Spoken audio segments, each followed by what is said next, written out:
Hi, it's Carolyn, and I'm coming at you from my quarantine space in Taipei. It's my 11th day, and I'm gonna share a video today about the press handstand.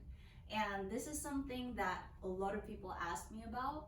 I did one of those surveys on Instagram asking people, hey, what do you want me to talk about if I make YouTube videos? And the most common answer that I got was, teach us some drills to get our press handstand. Okay, everyone wants to know the drills. Well, I'm sorry to tell you, but I don't have any drills to share because I didn't do any drills to get my press handstand. But if you like drills, I'm sure there's many other YouTube videos you can look up.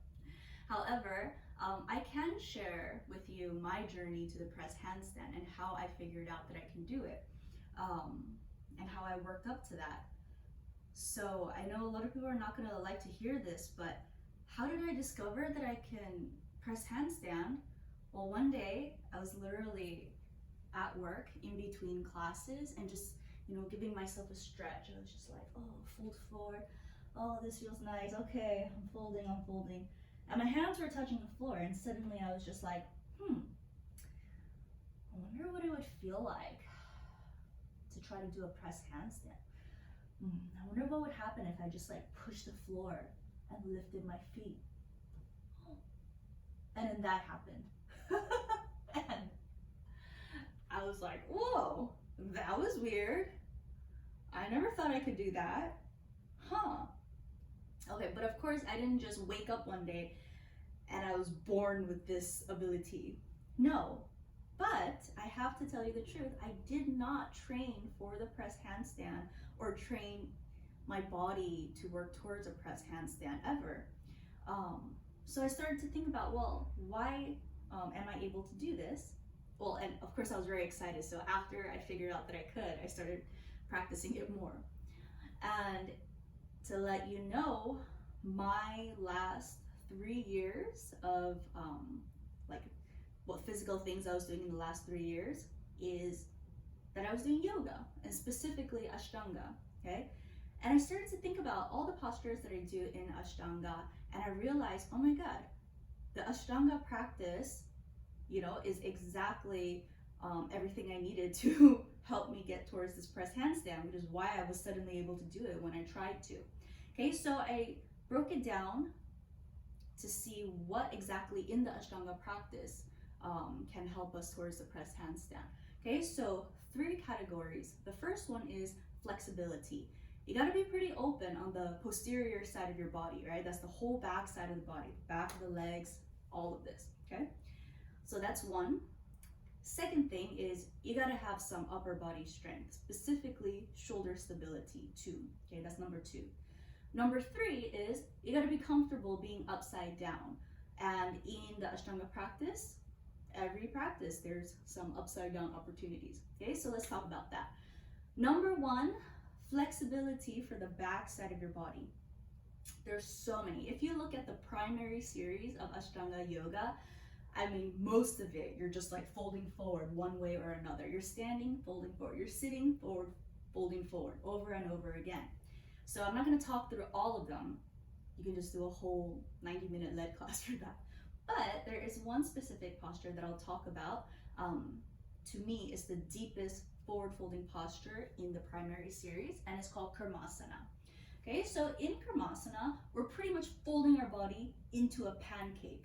Okay, so my chest is leaning forward on the inside of my legs. Okay, my feet are apart, like about mat's width distance. Really, it's not too wide. Okay, just enough so that I can get my chest in between. Sending my hands back, okay, and then my heels reach forward. Okay, so this shape of pressing my chest to the floor while trying to straighten my legs, engaging my thighs, palms pushing down, okay, this is called Karmasana. You're pretty much folding your body into a pancake. Okay, and of course, not everyone can do that right away, and it's not like one day I just woke up and went, no, I've been working on this for a long time. Okay, and it's the repetition of doing it that has gotten my body to fold into that way, and also patience, right? It's not like I'm pushing myself every day or having someone sit on top of me. I don't like that. But just slowly, gradually getting into the posture. So Karmasana really gets you into that pancake shape. That's going to be so helpful for the press handstand. Okay, so let's talk about shoulder stability. So in the Ashtanga sequence, especially the primary series, we have something called jumping through. And basically what it is you're in downward facing dog and you need to come to seated. Okay, so how do I sit? I look forward, I take a tiny hop, cross the legs, pull the feet through. Okay, but during that time, my belly is super engaged and shoulders really stable, and I'm pushing my hands into the floor. So I'm pushing into my hands so much, which is exactly what I need during my press handstand, that feeling of pushing the hands into the floor.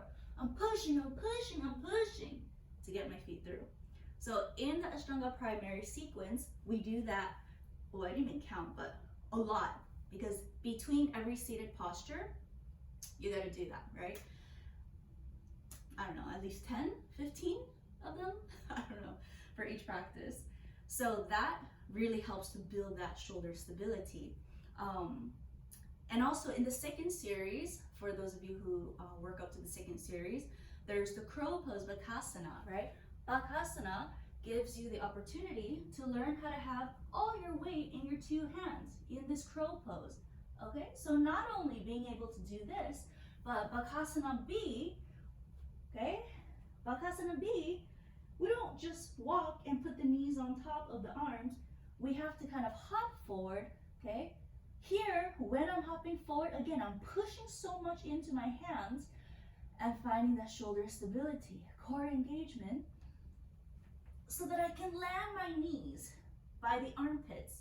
Okay, so that movement, doing this almost every day for the last couple of years, also is what I think helped me to get what I needed for the press handstand. Okay, so talk about that, we'll talk about that. And then there's something even more important that I bet you would never have guessed that helped me to the press handstand, okay? And that is a sun salutation. And you might think, oh, how can sun salutation help me into my press handstand, right? And in the Ashtanga practice, at the start of our practice, we do 5 times sun salutation A and 3 times sun salutation B. So many sun salutations and so many opportunities to work on the flexibility and stability that is required for the press handstand. Okay, so just to give you an example, in the sun salutation A, you inhale, exhale, fold. Okay, look at that. I'm folding my body into a pancake, aren't I? Right? And we do this so many times. Okay, and then I inhale, look forward, exhale, jump back. Jumping back, what am I doing? I'm pushing my hands into the floor like I would in a press handstand. I push, jump back to Chaturanga. Okay, inhale, upward facing, exhale, downward facing, yada, yada, yada. From downward facing, I gotta move to the front of my mat. And this is another opportunity for me to work on that shoulder stability, to work on the hands pushing into the floor. Inhale, hop, I'm pushing into the floor. Stability in my shoulders as I land my feet down. Exhale, look, I'm folding into a pancake again, working on that flexibility. Inhale, arms up, exhale. All right, so just in that one sun salutation, I had so many opportunities to work on those elements for the press. So imagine doing that 5 A's, 3 B's, 6 days a week for the last 2 to 3 years. I guess in a way I was doing some drills. I just didn't realize I was doing the drills, yeah? Okay, so what are we up to? We did the flexibility, stability. Okay, now let's talk about inversion. So in the closing sequence of Ashtanga, we do a headstand, right? And the headstand is just gonna help you get comfortable being upside down, right? If you're not comfortable in a headstand, I think it's very unlikely you'll be comfortable in the handstand, right? So not only do we do a headstand and feel comfortable being upside down, however, every time we're in the finish sequence, we also do this halfway lower with 2 legs, keeping straight, lowering at the same time. Okay, and then we have to bring it back up. So when we do this in the Ashtanga practice, those are opportunities for my body to learn this kind of folding up and down feeling, right? Which is what we're doing in a press handstand, okay? And in the second series, the intermediate series, you also do forearm stands. So not everyone practices up to this point, but if you do, that's also a really good opportunity, okay, to work on being upside down while trying to keep the shoulders open, open, open, which I think has helped me for my press, okay? So those are just, yeah, a few things that have that I've been doing in my practice almost every day for the last few years that I think contributed to that moment when I realized, oh my God, I can press into a handstand, which I never thought I could, okay? So now let's talk about actually doing the press, okay? So I start with my hands on the floor. My feet can be together or hips width, that's fine. But I would not have my feet any wider because then I won't be able to get my hips as high as I would like it, okay? So my hands on the floor, shoulders width, open the fingers. It's called a press handstand because you're pressing into the floor, right? You're pushing into the floor so hard, okay? So here I'm setting up and I'm starting to shift my weight forward and I push into the floor, okay? So I've seen people go up with their elbows slightly bent. I prefer to have my arms completely straight.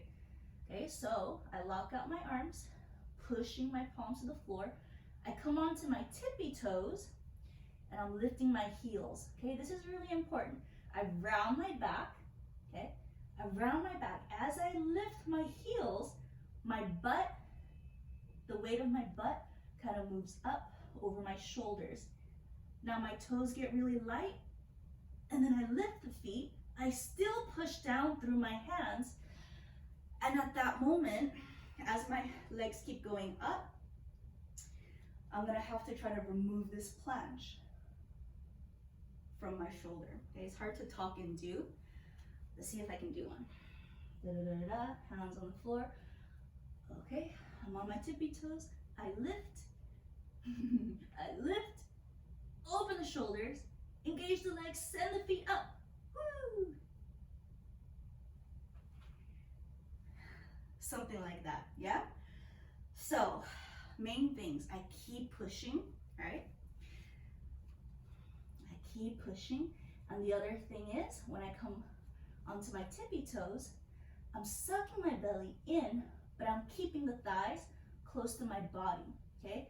That's where the flexibility comes in. So if you're lacking the flexibility, a lot of times what happens when you lift the heels and you want to bring your weight in, instead of thighs to belly, it's more like whole body moves forward. I've seen people press up from here, but that doesn't work for me. I think one, I don't have that much strength to lift from there and to bring my shoulders back, right? And I think that will be uncomfortable for my wrist too.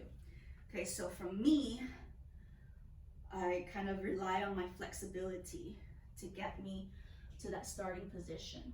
Okay, so if you find that this is difficult to get the hips up and to feel the weight into the hands, then you can also, I've seen people do this, elevate the feet, maybe stepping your feet on top of some blocks or some books, your sofa. I've seen people use the yoga wheel, the little circles, right? And that's fine. I did not use any of those things because I didn't think of it. So here we go, okay? Pointing my toes, I'm pushing a lot with my hands. And then here. Okay, ideally I come down the same way I went up, but I didn't. That's my press handstand, that's how I got there, okay?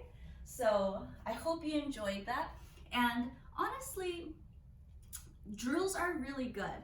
yeah, I'd still recommend, if you're not, you know, interested in doing this yoga schmoga stuff, then go ahead and take a look at, you know, press handstand drills from people who are doing like calisthenics and that kind of stuff.